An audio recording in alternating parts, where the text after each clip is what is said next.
And we have the beginning of a new mini-series being written by... Wait for Really, an audience. really The audience is very enthusiastic today. They're not even letting me finish. It's Joe Deprof has written a mini-series called The AntiHero Chronicles. Deprof. No. Deprof. Deprof. Joe, comma, Deprof. Deprof. Okay. Joe, comma, Deprof. Deprofio. Yeah. From Joe Deprof Gaming. Wrote AntiHero Chronicles. So you're gonna hear some of that. Yes. Yeah. I get to I don't practice know my new Australian accent. Yeah. Oh yeah. We've been sounding taking great. Australian accents from Amy Walker. Yes, and we have. Annie has been definitely at the top of the class this whole time. She's a star. Yeah. So don't get your hopes up. I mean, it's still a work in progress. Star. It is. You Aussies have the most weird way of talking. Your goons. It's a little bit offensive. Diphthongs for miles. That out there. Yeah, a lot of F words, a lot of C words. That's just learning the accent is just inserting those words. It has nothing to do with vowels or consonants. It's just slipping the F and the C words in between sentences. Yeah, pretty strategically. Yeah. I mean, you got to be tasteful about it. Right, of course. Right, yes. but tasteful C words. Ooh, that's a great name for a band. The tasteful C words. Yeah. SEAWARD, C word. Yeah, C words. The tasteful C words.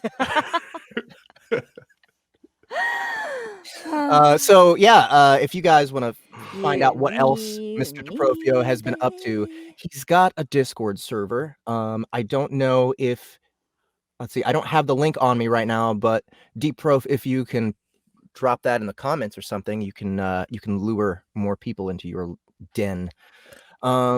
Besides that, Death Cultivator, and then we have one Gary's Game. This is going to be a shorter one, or at least a more relaxed one, because we have just 3 segments today, I think.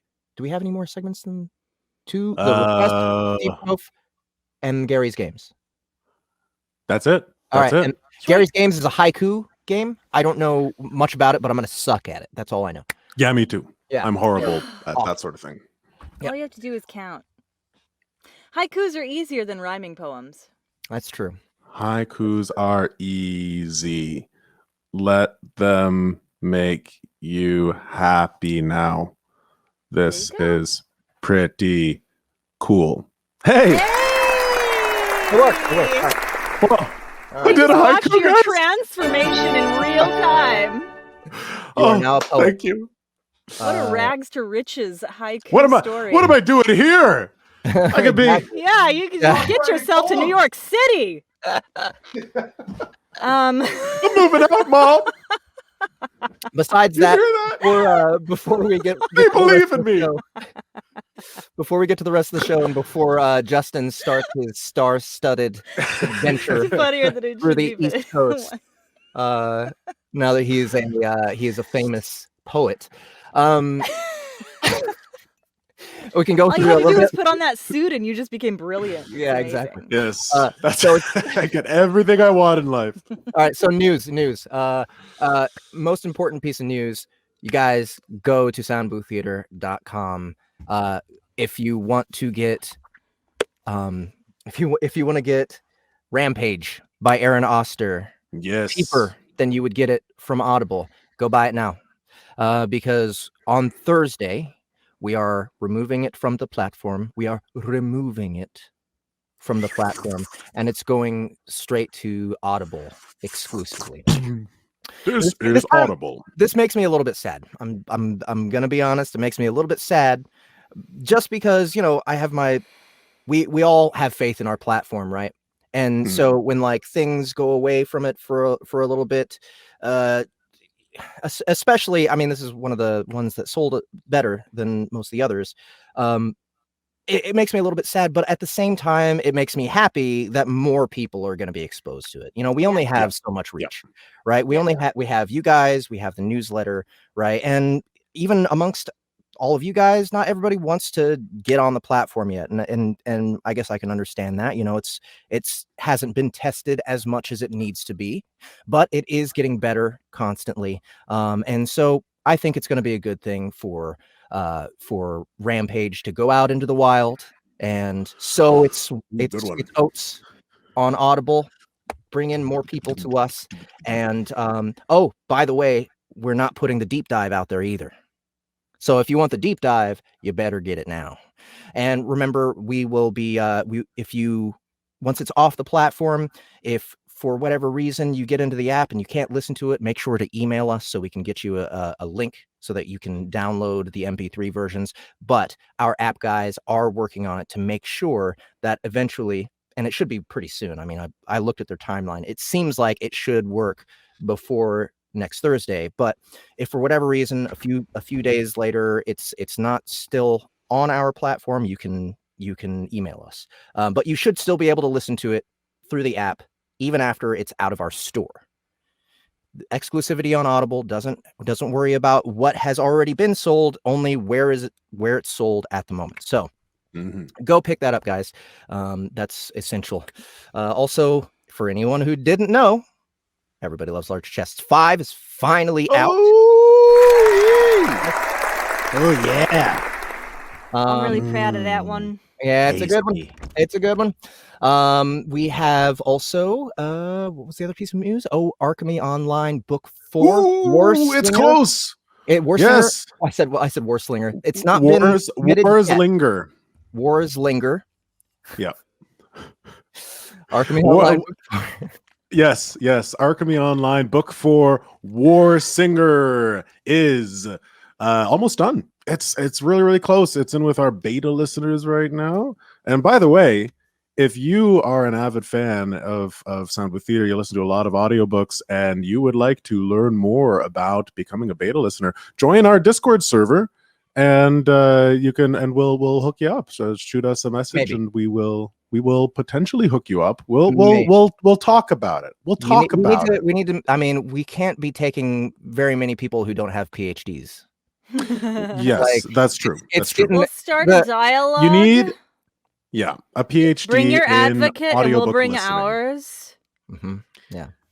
And we'll see if we can come to an agreement. Right. Yeah. Right. Yeah. What Annie said. Okay, so we have that. Next week we have one more release from Wendigo Tales, Necessary Evil.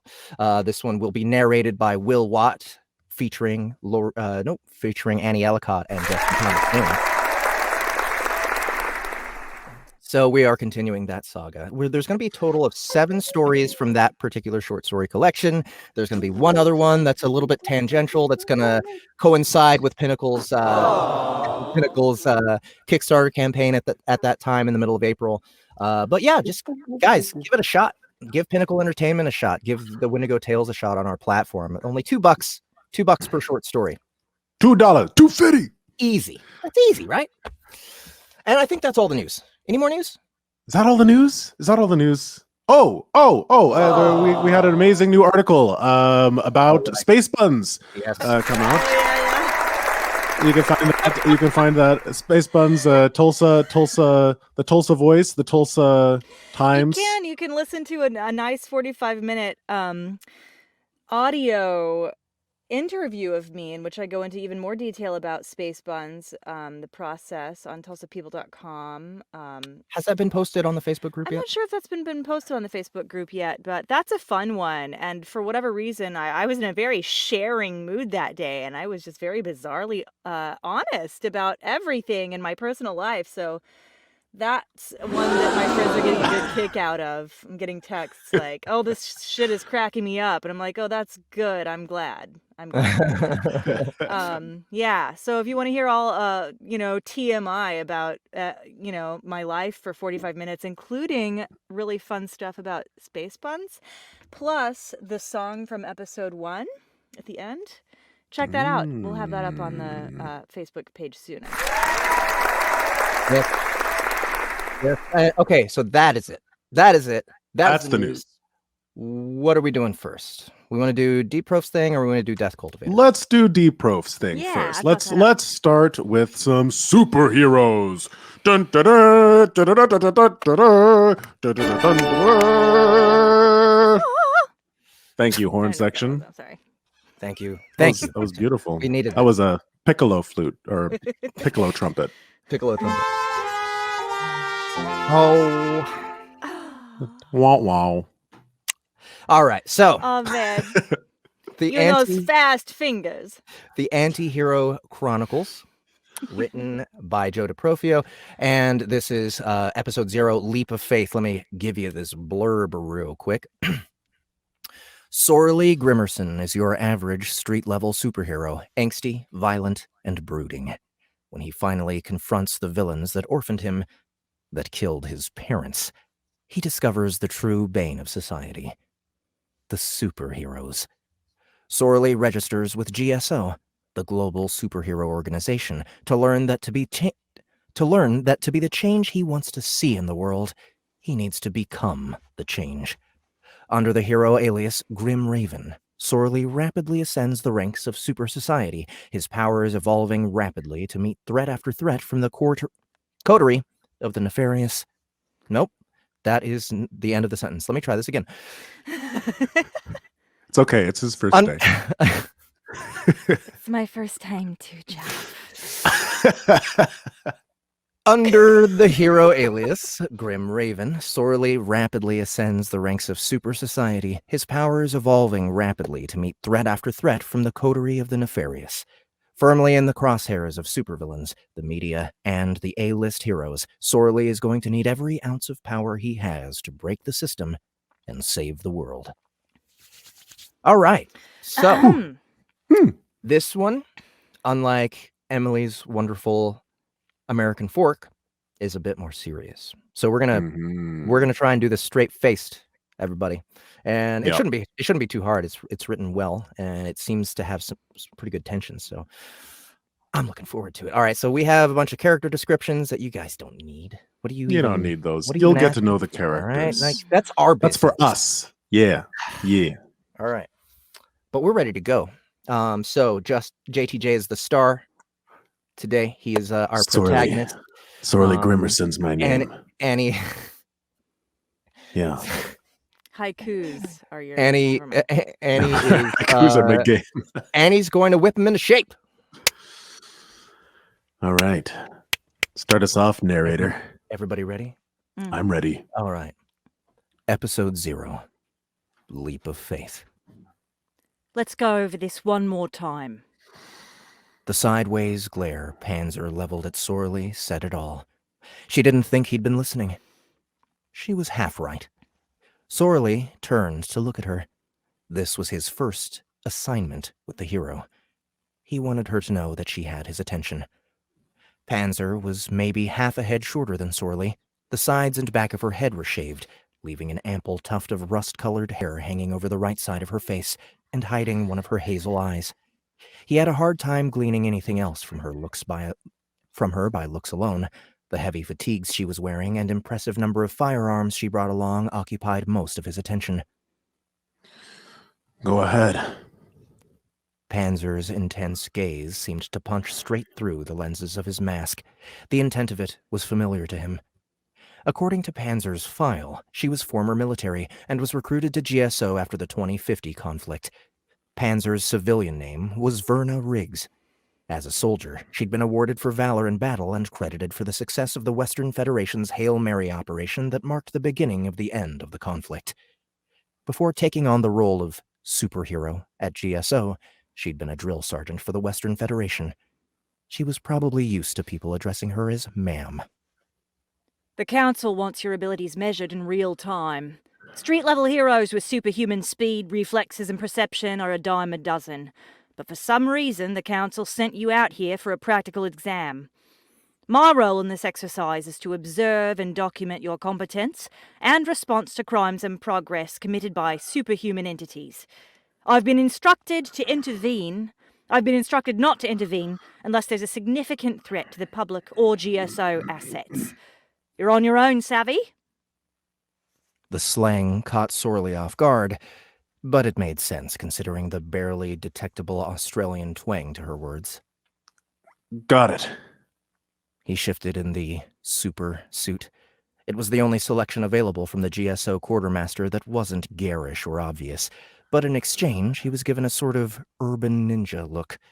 The Kevlar nanoweave mesh felt like it adhered to his skin with how much effort he had to put into moving. The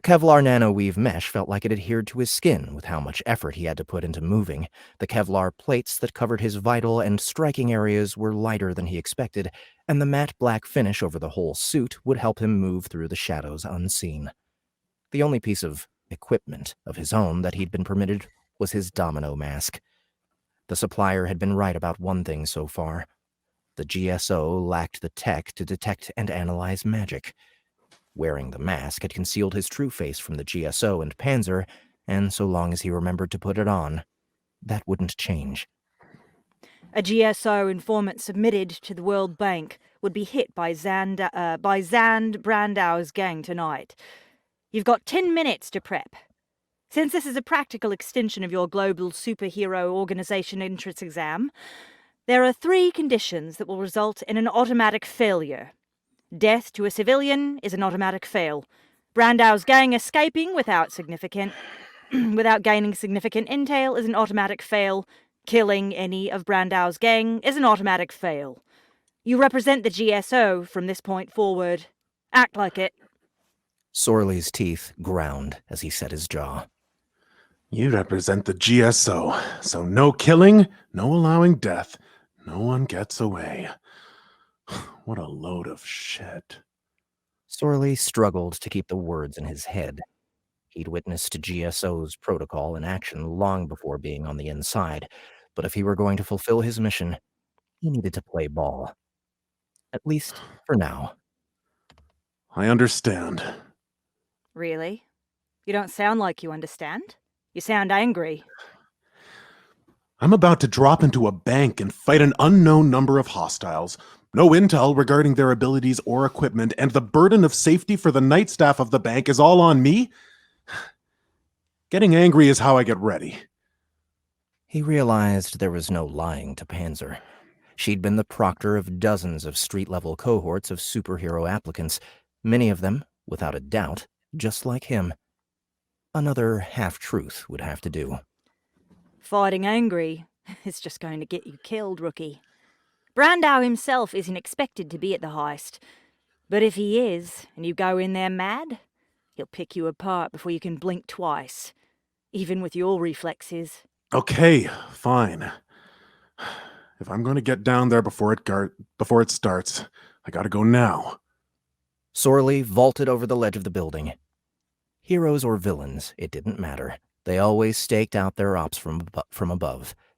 He'd have to remember to look up in the future. A slide down the brick face of the office building he'd been perched on and some maneuvering through a fire escape or two, Sorley was crouched on top of the bank. Brandau's gang always operated in 4-man teams, usually backed up by 2 more. Where his alias was Debonair, his crew would be easy to spot, well-dressed and well-equipped. At most, he'd be looking at fighting 12 of Brandau's lackeys. They could be enhanced or average citizens who turned to crime for warm clothes, money, and a place to rest their heads at night. Or they could be scum. He peeked through the bank skylight and frowned. There were a pair of hired security guards with small-caliber pistols, meager body armor, and piss-poor awareness. Sure, it was late, and any reasonable person could expect that the night would pass without incident. But when 3% of the total world population had some sort of superpower or mutation that could give them a smattering of abilities, reasonable went out the window. He stood and looked out into the rumbling city. King's Gough? G-O-U-G-H. King's Gough had been a nice city once. With the rise of heroes like Atreyu, Arclight, and Psyker, things had only gotten worse. Escalation was a very real thing. The more powerful the heroes, the more the villains compensated to deal with them. A black SUV with a plow mounted to the back screeched to a halt outside of the bank, ripping sorely from his contemplations. Tires squealed as the SUV accelerated in reverse straight at the front door of the bank. One of the guards was running for a switch on the wall. Sorley's superhuman perception kicked in as adrenaline flooded him. The switch would bring down the bulletproof barriers in front of the doors and windows, sealing the guards inside, assuming the thugs weren't superpowered or packing some serious hardware. The guard wasn't going to make it to the switch before the SUV got there. Sorley reached into his hip pouch and pulled one of the gadgets he borrowed from the GSO quartermaster, a sonic emitter that had a glob of adhesive on one side. He primed it with the press of a button and stuck it to the skylight. The detonator was gesture activated. If he guessed right, he'd be able to throw the switch right as the gangsters entered the bank. With a crunch, the metal wedge slammed through the glass and flimsy metal of the bank entrance. 4 men in perfectly tailored suits poured out through the rear door of the SUV, automatic weapons trained on the 2 guards and searching the corners of the bank lobby with their muzzles. While they appeared to be rather well trained, their equipment indicated that none of them were enhanced. Perfect. A smug grin crept across his face as Sorley crouched and rapped on the glass with his knuckles, causing the thieves and guards to look up. Hey! Are you the asset? One of the would-be crooks looked up at Sorley with his head cocked to the side. Another slapped him on the shoulder. Sorley extended his arm, and then his middle finger. In the instant that the guns pointed in his direction, the charge let out a high-pitched whine and shattered the glass. Sorley dropped into the lobby with the falling shards of what used to be the skylight. Time seemed to slow as he landed. The rifle barrels turned to follow him. Sorley's right hand snapped out and latched onto the first barrel that moved as his left foot shot out low to his side. His heel contacted one thug's leg just above the knee, forcing the limb to bend in the opposite direction and forcing out a scream of pain.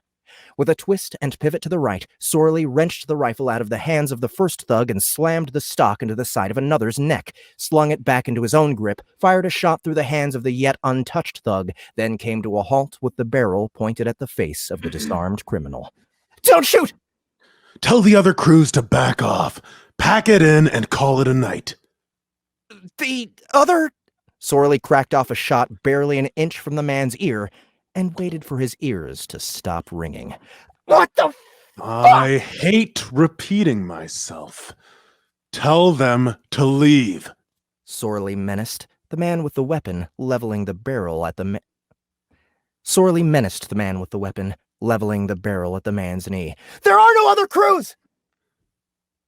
What? Boss said that tonight was special. We would have an asset. That's all I know. Oh, fuck. Sorley tossed the rifle back to the gangster. In the moment that the unsuspecting man fumbled with the weapon to point it at his assailant, Sorley acquainted the man's head with his fist. Intimately. Wow, man. Woo! You are something else. Shoot. I don't think Arclight could take out a crew that quick, and he's worldwide. You some sort of ace rookie? The sound of a hard-soled shoe scraping against pavement and rapid suction perked Sorley's ears up. The same shoe scraping against shattered glass and a popping sound behind him kicked his instincts into overdrive. Sorley weaved to the right as a baton soared past his head, crackling with electricity. He rounded and threw a jab only to meet empty air. His eyes flicked back and forth under his domino mask. There were no additional scuffs in the glass that was left on the floor, and he heard nothing besides the groans and whimpers of the fallen criminals. Nothing. He whirled to see both guards out cold and a hint of movement around the corner headed toward the vault.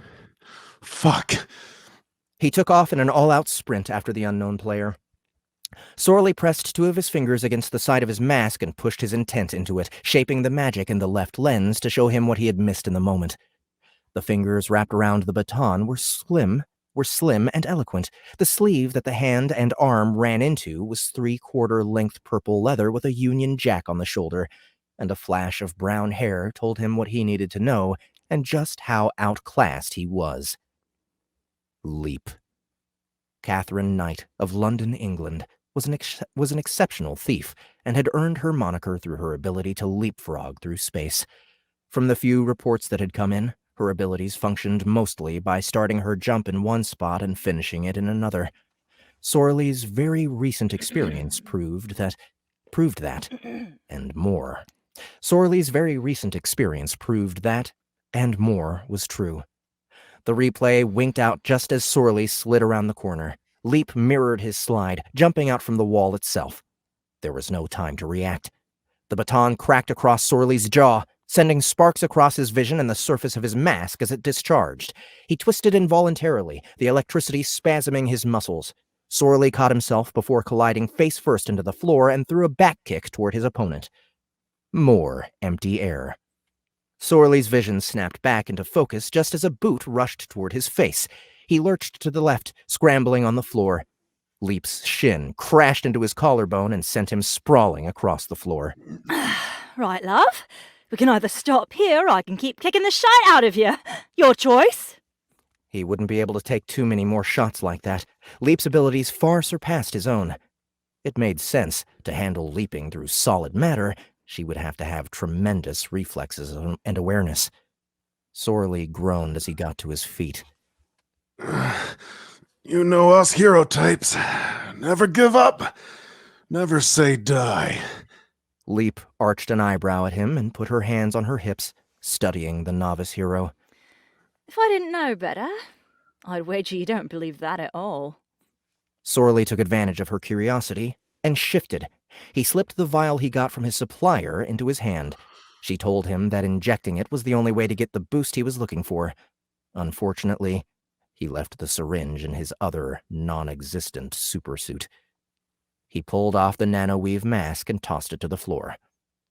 Do I look like I do? He would only have a second, less than that, to pull off the stunt he was planning. You look like shit, honestly. I didn't know GSO was sending interns out to do their dirty work. Sorley grunted, spit some blood onto the floor, and made his move. When he went to brush the blood off his cheek with his sleeve, he popped the top off the vial and swigged its contents. The taste was awful, like bourbon that was left out overnight that someone had ashed an entire cigar into. Sorley hacked and coughed on the mixture. Leap capitalized on the movement and vanished, reappearing midair in a soaring sidekick.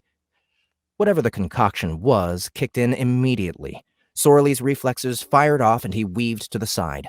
The infusion stirred more in Sorley than he'd thought. He'd known about the heightened reflexes, dexterity, and senses, but super speed and strength? He didn't know he had that in him. He paid the price for it.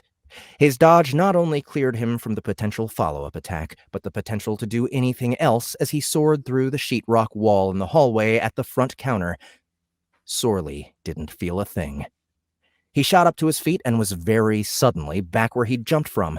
The tile where he'd been standing had been torn up by his sudden departure. The vault was still sealed, and Leap was nowhere to be seen. He didn't know the limits of her powers, if she needed to see where she was leaping to or not. He heard nothing coming from the vault, nothing in the bank other than the breathing of the unconscious people all the way back in the lobby. Sorley breathed and focused, pushing out his awareness beyond the walls of the bank. His hearing was too good. There was too much noise. The humming of electricity in the building, the car alarm going off down the street, hard boot soles slamming into pavement and fire escapes, the chambering of rounds in Panzer's hand cannon, all the sounds fed into an overwhelming spiral that shattered into 1,000,000 pixels as Panzer fired. Sorley's vision went white and his body went limp. His senses were overloaded. He couldn't keep up and his brain shut down. Just before his consciousness faded entirely, he heard the supplier. Her voice was barely above a whisper. It sounded... No, it felt like she was right next to him. He could smell her, smoke and briar roses, feel the warmth of her presence next to his head. But he couldn't see anything. You finally did it. You finally gave in. Just you wait, little raven. There is so much more to come.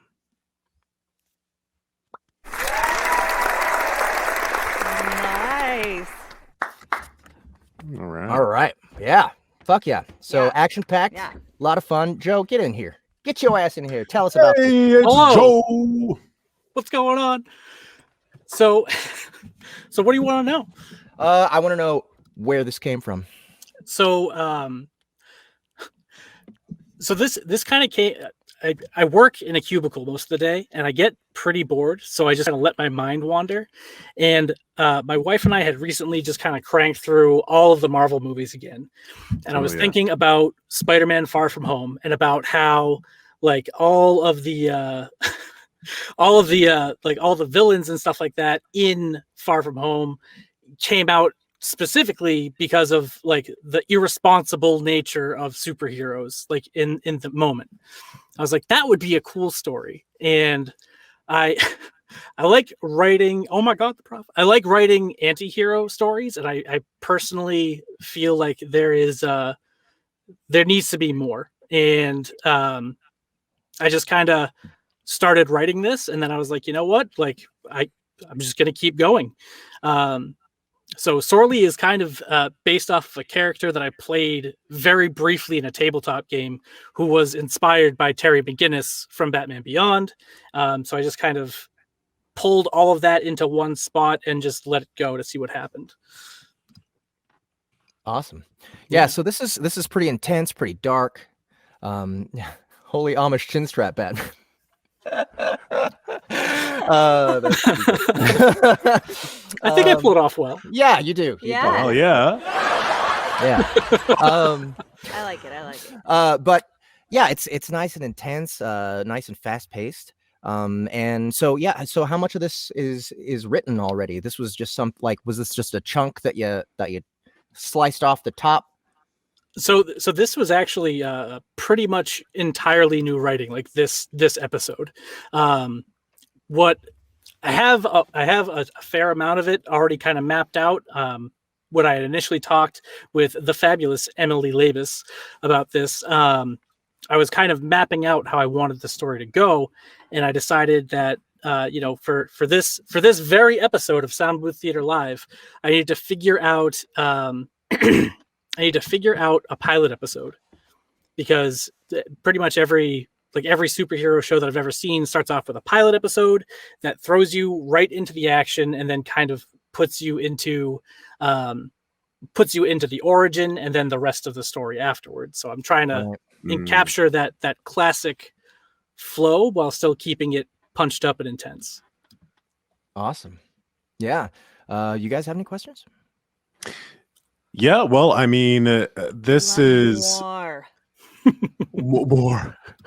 The writing itself, I found that the action was really, really well done, really punchy, like literally and artistically speaking.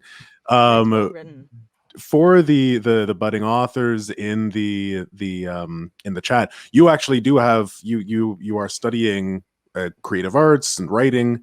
Is that correct? I am. And when it comes to writing combat scenes, do you have any tips for any authors coming up for keeping them fast paced like that? I have a couple. Write it like you see it in a movie, right? Like write it as if you're watching it happen, watching it unfold. Give yourself the mental freedom to see the different angles, right? Like, if you think about the Matrix as an example. Yeah. Right. So you've got a bunch of different dynamic camera angles that capture a lot of the action in very different ways. If you allow yourself to do that and not just think about it like Street Fighter, like 2D, just going back and forth, you're going to be able to capture a lot more of that and keep the pace and the tempo up. One of the other things is just to use your punctuation and use the space on the page. One of the ways that I like to dangle people with suspense as I'm writing is that little one sentence paragraph. Mm-hmm. That does a lot. Makes you stop. It makes you stop, look, and then look again. And that can help you to push the tempo. Right. Interesting. Yeah. Cool. That's very psychological. That's like the psychological impacts of writing. Yeah, you just gotta make the book a total experience. That's all. Sure. Yeah, I like that, the one sentence paragraph. So you are currently working on how many pieces of fiction at the moment? So working very hard on, I would say 3 at the moment. I'm working on Ascendant Online Book 2. I am working on Subject Victor, which is which is not only the thesis for my Master of Fine Arts program, but a novel that I've been working on technically for almost 6 years now. And then there's this AntiHero Chronicles. I have probably 2 or 3 other things in the pipe that I'll be working on as I get burnt out on other things. That's got to be one of the coolest things to do for your thesis is a novel. Yeah, it's pretty cool. Like I don't know. I always imagine. I don't know. I'm like schoolophobic, so I always imagine people going for doctorates and masters and stuff, like just being super stressed out about their thesis all the fucking time. Yeah. Oh, And it's so- stressful. Oh yeah, I'm sure it is, but also it seems so much fun that it's like working here. It's like, yes, I'm stressed out all the time, but it's so worth it because my life is all about creating cool things. Pretty much. Yeah. So I'm going to tell you a little secret, since you said that you were schoolophobic. I Mhm. failed out of my first year of college, and I failed creative writing in high school. Wow, that's interesting. So, How long did it take you to get back on the horse? well, if we're speaking holistically, it took me probably 3 years to get like really back into it and to actually get serious about finishing school. When I first went back, I was like, yeah, I'm just going to do this so that I don't have to pay my student loans. And then I took Intro to Creative Writing in college. And I was like, man, like I kind of want to do more of this. And my undergrad was in business, so I was like how much space do I have to play with? So I did all of my free electives in creative writing courses. Nice. And then Nice. and then after that, I was like, I'm not done yet. I want more. And then I went and I took my master's in English and creative writing. And as of August, I believe I will be done with my master's of fine arts in creative writing. Wow. Well, That's quite awesome. an accomplishment. Fantastic, Yeah, man. congratulations. Thank you. Oh yeah. I just like All to right. stay unreasonably busy. Yeah. I Good know lady. what you mean. So, you currently have how many books published to Amazon right now? I have 1 book published to Amazon right now. Okay. That is Ascendant Online, Book 1, Witness the Beginning. Awesome. And is there any other places where people can discover your work? Yes, the absolute best place to do so would be at my website, Deprof, DEPROF.net. That has webhooks to literally everywhere else that you can find me on the internet. That's got me on Discord, so if you missed the Discord link, you can get it there. Patreon, my Royal Road link is not there, but if you look for Joe Deprofio on Royal Road, I'm also there, where you can get some teasers of Ascendant Online Book 2 in progress. Awesome. Hey, well, thank you so much, man, for coming and hanging out with us and giving us the script to play with. Thank you very much for having me. It was a genuine pleasure. Yeah, so hopefully we'll see you again soon. And Oh, yeah.